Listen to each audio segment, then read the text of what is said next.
Olá pessoal, estamos aqui para mais uma entrevista da série de entrevistas do portal 7 Segundos.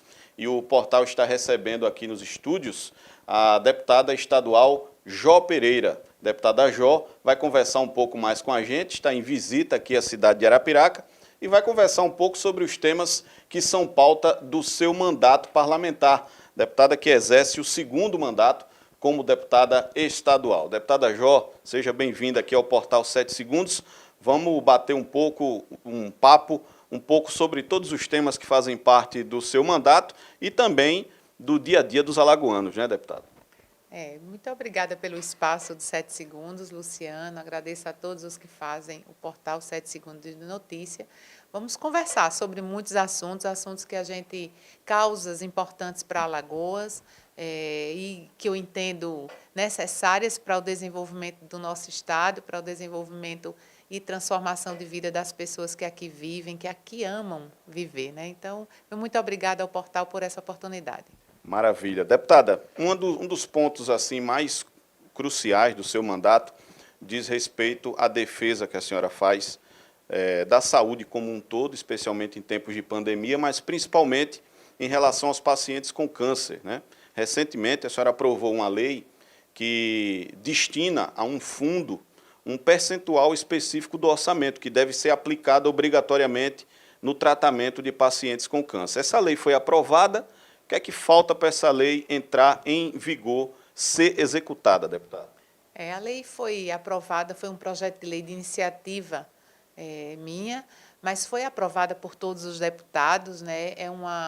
Teve vetos parciais, tiveram vetos parciais. A Assembleia Legislativa, né, mais uma vez, todos os deputados derrubaram o veto. O presidente da Casa, o deputado Marcelo Vitor, fez a promulgação do texto vetado. Ela está em vigência, para mim é uma conquista. Eu queria pedir a você um pouco de paciência, oportunidade para a gente fazer um histórico de como essa lei aconteceu, né? Ela foi fruto de uma audiência pública.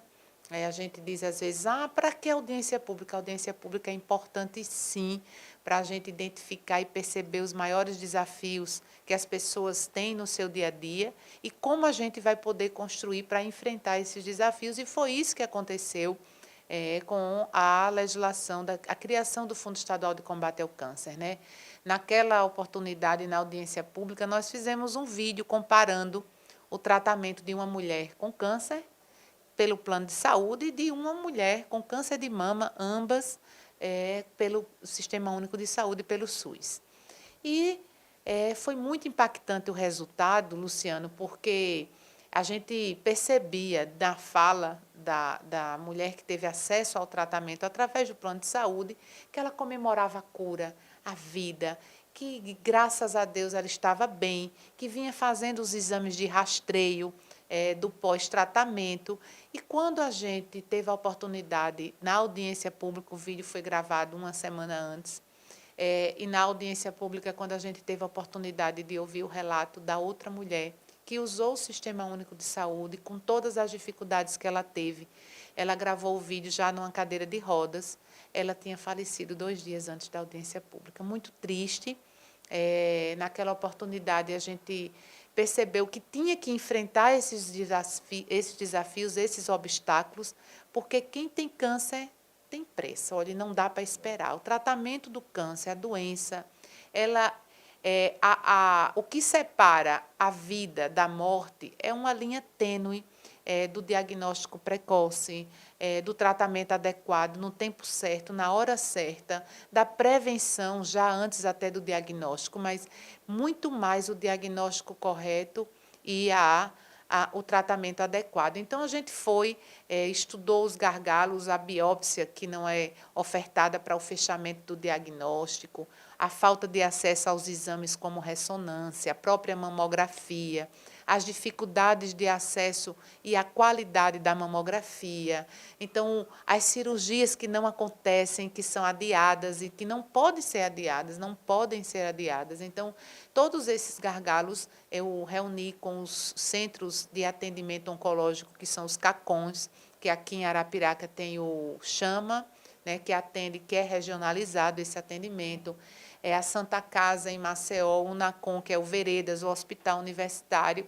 E quando a gente senta com os usuários, com as secretarias municipais de saúde, através do COSEMES, que é o Conselho Estadual dos Secretários de Saúde, com os CACONs, que são os centros de referência, a gente identifica que o que falta é, infelizmente, financiamento. Falta investimento para que isso seja possibilitado. Então, a gente começou, Luciano, defendendo o aumento de 1% a mais na saúde. O Estado de Alagoas investe 12% do seu orçamento com saúde, e isso é o mínimo constitucional.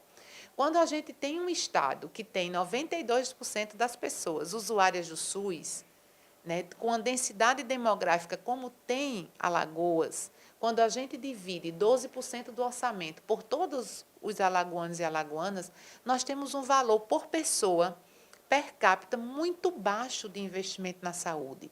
Então, nós percebemos que tínhamos que aumentar esse percentual. Passamos 3 anos, Luciana, aumentando o percentual de investimento em saúde. Todos os anos o governo vetava, a Assembleia derrubava o veto, era promulgado, entrava no orçamento do Estado, mas, infelizmente, não era executado. Então, quando foi no 3º ano, nós resolvemos criar o Fundo Estadual de Combate ao Câncer, que direciona, dessa vez, não é orçamento, é recurso mesmo, né? Não é só o valor orçamentário, são recursos da arrecadação do ICMS, que a gente paga sobre bebidas alcoólicas, que já paga, não houve, é importante dizer que não houve aumento de impostos, né?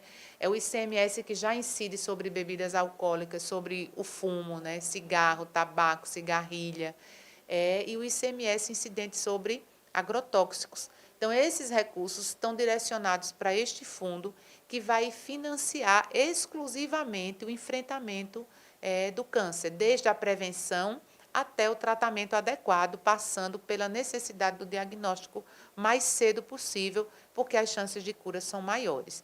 E com esses recursos, é importante dizer que o Estado é obrigado a investir 12%. E a lei que criou o Fundo Estadual de Combate ao Câncer, ele diz o seguinte: os recursos do fundo não entram no cálculo dos 12%, ou seja, o Estado vai ser compelido, né, por essa lei, a atingir o mínimo constitucional de 12%, mais os recursos do fundo, o que vai aliviar, o que vai dar às pessoas que enfrentam essa doença condições de enfrentar com mais apoio do Estado, né? É importante dizer isso.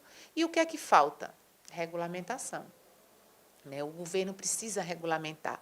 E é importante dizer, e por isso o meu apelo ao governo do Estado, é a sensibilidade de fazer essa regulamentação o mais breve possível, porque a legislação diz que os recursos que estão no Fundo Estadual de Combate ao Câncer não podem ser utilizados para outra destinação.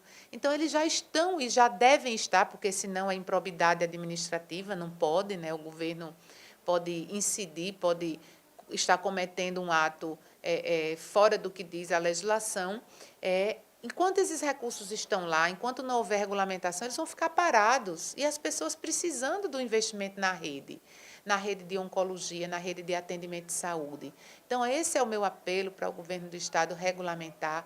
O fundo, quem vai decidir onde vão ser utilizados os recursos é um conselho deliberativo, então, e é paritário, a lei diz que precisa ser paritário, metade do governo, metade da sociedade civil, o que me deixa um pouco tranquila, porque as instituições como a Rede Feminina de Combate ao Câncer, a APALA, né, elas vão poder participar desse conselho, direcionando o investimento, e vai reduzir uma coisa que é muito prejudicial, não só para o câncer, mas para a saúde como um todo, Luciano, que é a judicialização da saúde em Alagoas. Está cada vez maior. As pessoas só têm acesso a tratamentos, não só oncológicos, mas de outras especialidades, se for judicializado. Isso, infelizmente, sai mais caro para o Estado, e quem paga o maior preço é o cidadão que não tem acesso à saúde e que muitas vezes paga o preço com a própria vida. Sem dúvida. Estamos falando aí, deputada, de quantos milhões anualmente para esse tratamento de pacientes com câncer, caso esse fundo seja regularizado? Nós já estamos, assim, pelos números passados pela Secretaria da Fazenda, nós estamos acompanhando desde a promulgação da lei. Nós estamos falando de quase 20 milhões por ano neste fundo só para o tratamento oncológico. E o nosso compromisso com a Assembleia Legislativa é aprovar eu poderia dizer, a crescente de arrecadação, até que esse fundo estadual consiga atingir 1% da emenda, porque, além de receber esses recursos obrigatórios, nós podemos aumentar, com créditos orçamentários, os recursos do fundo. Então, isso é importante, porque o Estado precisa fortalecer essa rede de atendimento, essa rede de atendimento oncológico. Então, é necessário um esforço maior para atender as pessoas que precisam fazer uma tomografia que não seja do Covid.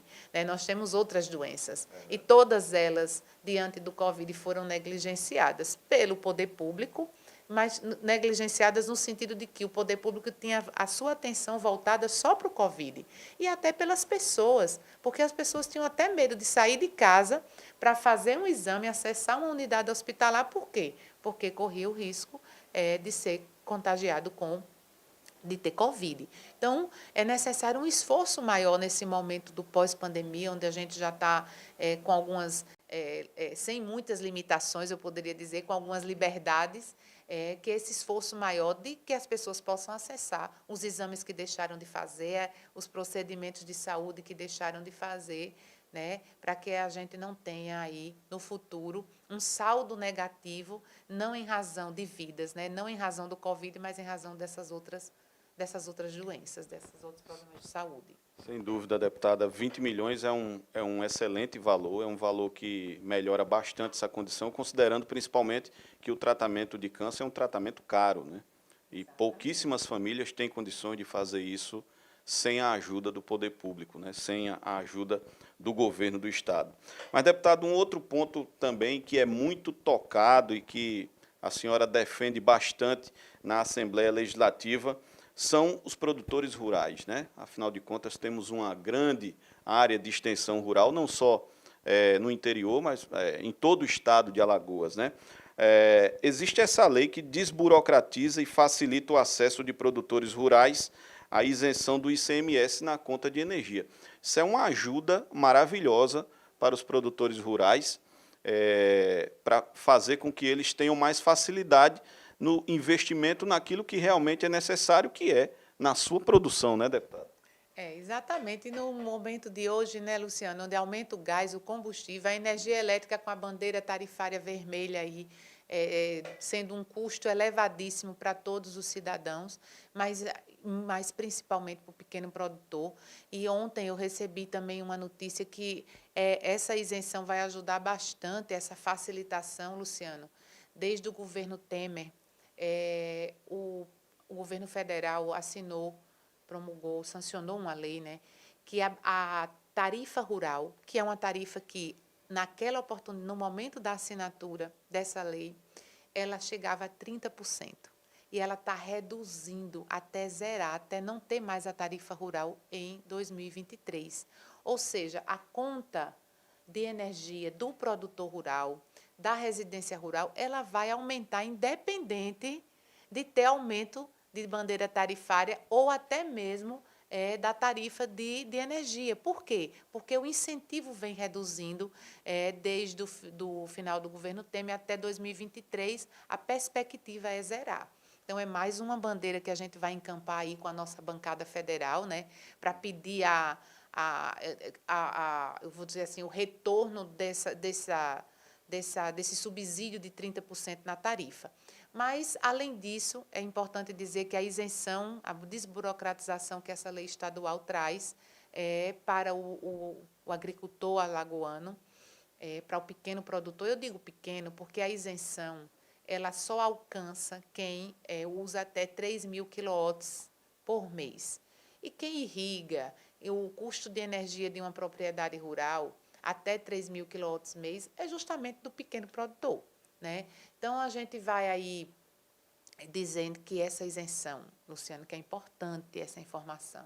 Veja, a isenção ela existe desde 1999. São 22 anos que o agricultor, que aquele beneficiário da tarifa rural, que consome até 3.000 quilowatts, poderia já estar utilizando um benefício, num desconto de quase 18%, que é 17% mais 1%, na sua conta de energia. São 22 anos e ontem a Equatorial, junto com a Emater, as duas estão conversando, eu estou articulando as reuniões para que isso chegue como realidade na vida do pequeno produtor, na vida do agricultor da tarifa rural. Ela me disse que não tem uma sequer família beneficiada com essa isenção em 22 anos. E a isenção já existe, só que ela exigia, Luciano, o que a gente chama de inscrição no CACEAL.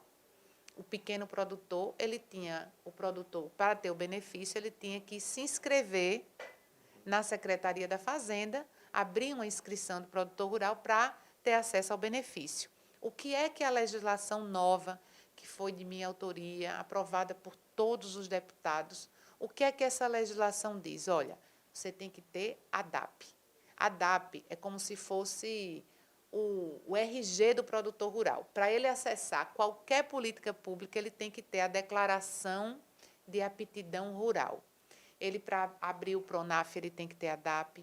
Para ele ter acesso ao PAA do governo, para ele vender para merenda, ele tem que ter a DAP. Então, a DAP, hoje, no estado de Alagoas, nós temos isso foram os dados informados ontem pela Emater, cerca de 93 mil DAPs.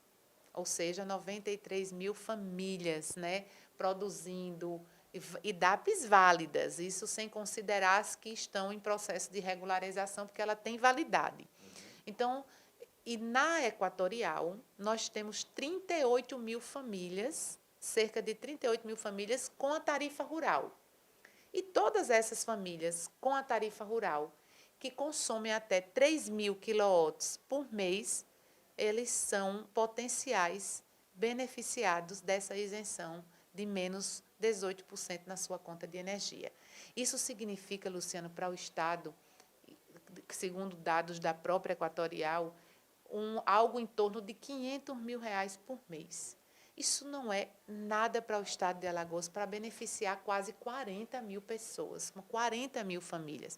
Se todas tivessem acesso, para o Estado, se todas conseguirem acessar, o Estado tem um custo de R$500 mil por mês, para beneficiar 38 mil, quase 40 mil famílias que produzem na zona rural. E eu ontem fiz uma conta rápida, como diz a história, uma conta de padaria. A gente comparou, por exemplo, o Estado tem o Prodezim, que é um incentivo muito bom do Estado de Alagoas para atrair novas indústrias.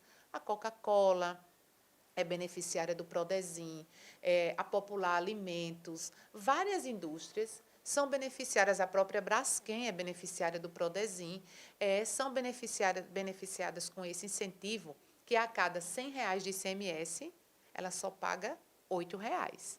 Né? Nessa dimensão, você imagine, você tem 38 mil oportunidades de renda, quase 40 mil oportunidades de renda, que custa para o Estado R$500 mil por mês, quando eu tenho um incentivo muito importante, muito bom e necessário, né, que custa para o Estado, todos os anos vem, na LDO, vem informado para a Assembleia Legislativa, quase R$2 bilhões. Então, olha a proporção de quantas pessoas eu vou beneficiar com 500 mil, né? E quantas pessoas eu beneficio de forma correta, não estou dizendo que é errado, eu só estou comparando que é importante e é necessário para o pequeno produtor essa isenção do ICMS na sua conta de energia, que vai possibilitar ele ligar a bomba do poço artesiano para ter água em casa, né? São vários e vários benefícios, às vezes, inclusive uma cooperativa que tem uma despolpadora, que tem um freezer funcionando, também é beneficiária com essa isenção, é beneficiada com essa isenção. Então, assim, é importante priorizar isso para que o homem do campo tenha condição de produzir, tenha condição de reduzir o seu custo para que ele consiga irrigar e produzir o ano inteiro. Esse é o objetivo dessa isenção, uma isenção que está na prateleira, que pode ser acessada e que agora, além de desburocratizar, trocando o documento, a própria Emater pode encaminhar os dados da DAP para a Equatorial, respeitando a Lei Geral de Proteção de Dados, a LGPD, ela encaminha os dados a um cruzamento dos CPFs de ambos os cadastros, da Equatorial e da DAP, e a implantação seria automática. Olha que maravilha, né? Sem a necessidade do pequeno produtor ir lá pedir a Equatorial para implantar a isenção, não. Você faz, a lei já autoriza isso, você faz uma... ela entrega os dados da DAP para que a concessionária faça a implantação do benefício. E o mais importante de tudo isso, ao custo de menos de R$ 1 milhão para o governo do Estado, o que é um custo super irrisório, né, deputada? 500 mil por ano, né? Muito, em torno disso. E se todos conseguirem acessar. Por que eu digo isso? Porque a DAP ela vai ter que cruzar o CPF da DAP com o CPF do titular da conta de energia, que tem a tarifa rural. Quando ele cruza, essa pessoa vai ter o benefício. Quando ele não conseguir identificar CPFs semelhantes, infelizmente, vai ter que fazer alteração ou na DAP ou no titular da conta. Nesse caso, o titular seria chamado para regularizar a sua situação e poder ter acesso, né? E poder ter acesso. Aí cabe aí onde está, cabe aos municípios, às secretarias de agricultura, reunir com os seus produtores, informar do benefício. Nós estamos só esperando, porque, Luciano, perceba que desde o Fundo Estadual de Combate ao Câncer até agora, a gente tem que aprovar a lei, e além de aprovar a lei, a gente tem que correr atrás para que ela seja realidade na vida das pessoas. Então, é isso. A gente está articulando reunião. Quando isso for consolidado e quando a primeira pessoa acessar esse benefício, a gente vai ter que fazer um material publicitário muito bom para que o pequeno produtor saiba que, se ele não tem ainda o benefício, saiba como ir procurar e o que é que pode ser, como é que ele pode ir até a concessionária, mudar o titular da conta e ver quais os caminhos de acessar o benefício. Sem dúvida. O mais importante é que ele já vai ter acesso a esse benefício de forma automática, como a senhora mesmo falou. O cruzamento é feito automaticamente com o cadastro dos proprietários, né? Mas, deputada, existe um outro ponto que é importantíssimo no seu mandato e que eu sei que a senhora tem um interesse e um cuidado muito grande, que é a questão da educação, né? Nós estamos com a volta das aulas presenciais. Recentemente, o governo do Estado baixou um decreto onde devolve 100% dos alunos novamente para a rede estadual. A situação atual da pandemia permite, né? A gente tem que fazer esse registro. Não é nada além do que já está acontecendo nos outros estados também, mas nem todos os alunos estão voltando para a escola, né, deputado? E aí existe uma questão muito importante, que é a chamada busca ativa dos estudantes. A senhora é uma defensora e uma apoiadora desse projeto para que não fique ninguém fora da escola, né, deputado? Exatamente. Inclusive, a gente tem um projeto de lei nesse sentido, para que a busca ativa seja uma política pública de Estado, né, desenhada como ela tem que ser. Eu costumo dizer, Luciano, que a gente foi pego de surpresa pela pandemia, né? Naquele momento, lá em março de 2020, a gente estava nos colocando de frente a uma doença que a gente não sabia, não tinha tratamento, né? Não tinha vacina, e a gente não sabia das consequências para cada pessoa. Tanto é que muitas pessoas, perdemos muitas vidas com a Covid. Então, foi realmente uma doença, né, um vírus que nos assustou, e naquele momento não houve planejamento, não houve... nada foi pensado, as aulas foram descontinuadas, porque era extremamente necessário naquele momento. Mas eu digo que os efeitos do pós-pandemia, eles não podem nos pegar de surpresa, né?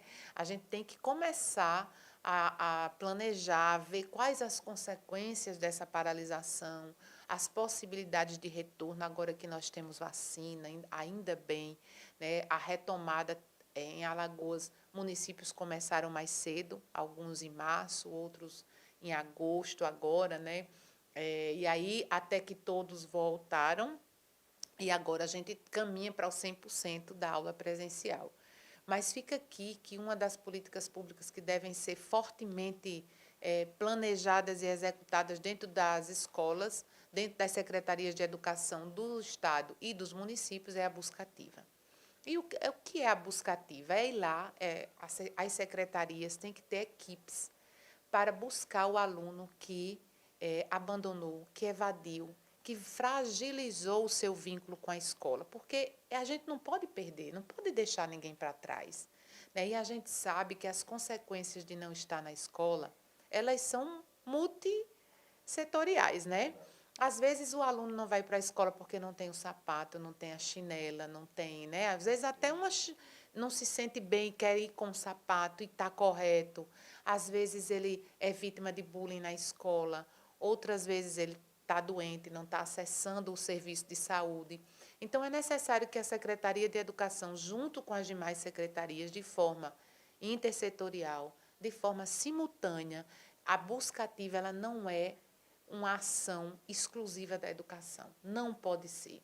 Porque não adianta você ir buscar o aluno e não dar a ele o apoio necessário para ele voltar para a escola. Você já pensou um aluno que não está indo para a escola porque a escola identifica que ele está doente e ela não faz nada porque ele vai continuar lá sem acessar a saúde? Não, ela tem que buscar a Secretaria de Saúde, a Secretaria de Saúde tem que estar junto dela, dizer, olha, a gente vai proporcionar o tratamento. Ou faltou o material didático, faltou as condições necessárias, o fardamento, o sapato. A Secretaria de Assistência chega junto. Uma das causas que afasta muitas vezes os jovens da escola, os adolescentes, é a busca por um trabalho, porque a família não tem, ele vai fazer o bico. Então, é necessário que, nesse momento, chegue o braço da Secretaria de Assistência Social, mas também chegue o braço do desenvolvimento através da geração de emprego, de renda, para dar àquela família a possibilidade de deixar aquele menino, aquela criança, aquele adolescente na escola, sem o trabalho, sem a necessidade do trabalho infantil, ou, de repente, um programa de aprendizagem para esse público a partir dos 14 anos. Todas essas políticas coletivas, juntas, né, de forma intersetorial, é que fazem o que a gente chama de buscativa efetiva da criança e do adolescente que, infelizmente, evadiu, que abandonou. E vale dizer e lembrar, Luciano, que a evasão e o abandono, eles são as principais causas do analfabetismo. São as principais causas do analfabetismo e a gente precisa definitivamente fazer a redução do analfabetismo aqui em Alagoas, porque historicamente, e não é diferente a situação de hoje, nós somos o maior índice de analfabetismo do país. Então, a gente precisa efetivamente criar uma política de alfabetização, mas também de estímulo à aprendizagem, para que essa criança e esse adolescente permaneça frequentando a sala de aula. São questões que só se resolvem, a questão do desenvolvimento social, né, do Estado, só se resolve com educação, né, deputada? Não tem outro jeito, né? Não, a educação é vetor de desenvolvimento. Tudo passa pela educação, né? Tudo. A educação, todo desenvolvimento sustentável tem que ter como mola mestra, como principal indutor, a educação. Agora, é uma educação pública, é uma educação de qualidade, precisa ser uma educação inovadora. A gente não pode falar em educação e a maioria das nossas salas de aulas, elas remetem aos anos, à década de 70. É o professor e um quadro negro, né? Ou, quando muito, uma lousa digital, mas o mesmo método. Então, a gente precisa estar investindo em formação continuada desse professor, com novas metodologias, inserindo a tecnologia sendo parceira da aprendizagem. Então, e a gente vê isso muito nos jogos de aprendizagem, por exemplo, as redes sociais sendo canais de conhecimento. Tudo isso é um novo formato de educação. Então, a pandemia nos mostrou que é possível usar essas ferramentas. Elas sozinhas também nos mostrou que só as redes sociais, os canais de aulas virtuais, eles também não resolvem. É necessária a interação com o professor, com o presencial, porque o que estimula o conhecimento, o que estimula o vínculo do aluno na escola é muito mais um vínculo socioemocional do que um vínculo pela necessidade do conhecimento, né? É claro que a necessidade do conhecimento está presente, mas o vínculo que aquela criança, que aquele adolescente tem com o professor, com os outros profissionais de educação, com os próprios amigos, né, as famílias ali coletivamente, com aquele ambiente que tem que ser acolhedor. Então, é esse vínculo que mantém aquela pessoa, aquela criança, aquele adolescente nesses ambientes de conhecimento. Então, mais do que nunca, a gente tem que ter uma educação, como disse, inclusiva, gratuita, que transforme a vida das pessoas. Você não pode só ofertar o que é ofertado e só observar os indicadores. É necessário observar também o desenvolvimento humano, o desenvolvimento pessoal, estimular a prática esportiva, estimular as outras habilidades como a música, o artesanato, as outras possibilidades de renda como o empreendedorismo. Então, tudo isso acontece através da educação. Sem dúvida nenhuma. Deputada, estamos chegando aqui já na reta final do nosso papo. A gente, desde já, gostaria de agradecer sua presença aqui na redação dos 7 segundos, mas eu não poderia encerrar essa conversa com a senhora sem falar um pouco da política. Nós estamos chegando aí no ano eleitoral. A senhora tem sido uma parlamentar essencial na Assembleia Legislativa, mas as eleições de 2002 permitem, inclusive se fala, que a senhora pode alçar outros voos. A senhora é pré-candidata a deputada estadual. Deputada, o que é que a senhora está enxergando para 2022? Olha, Luciano, eu fico muito feliz quando a gente vê o nome, né, o nosso nome sendo lembrado pelos alagoanos e alagoanas, mas o momento agora é de muito trabalho, né? Veja, tudo isso que a gente conversou é de muito trabalho para que aconteça essa isenção do ICMS, o parto humanizado, que a gente nem tocou, o Fundo Estadual de Combate ao Câncer, o orçamento da criança e do adolescente, o plano do FECOEP, né? O planejamento de como enfrentar a pobreza em Alagoas, as nossas desigualdades, o Canal do Sertão, que tem muitas dificuldades. Então, o momento é de muito trabalho. Eu me dedico enquanto deputada estadual, mas eu fico muito feliz de ser lembrada pelo alagoano e pela alagoana. Eu, a semana passada, fiz questão de dizer no plenário da Assembleia Legislativa que, no momento, eu não estou pré-candidata a governadora, a vice-governadora de A ou de B, não desmerecendo ninguém, mas porque é necessário ter diálogo para que isso aconteça. E, no momento, eu não estou participando de nenhum diálogo de construção para 2022. Eu acho que vai chegar o momento de decisão, claro. O que já está definido dentro do grupo que faço parte é que eu vou continuar trabalhando por Alagoas, eu só não, mas todo o grupo.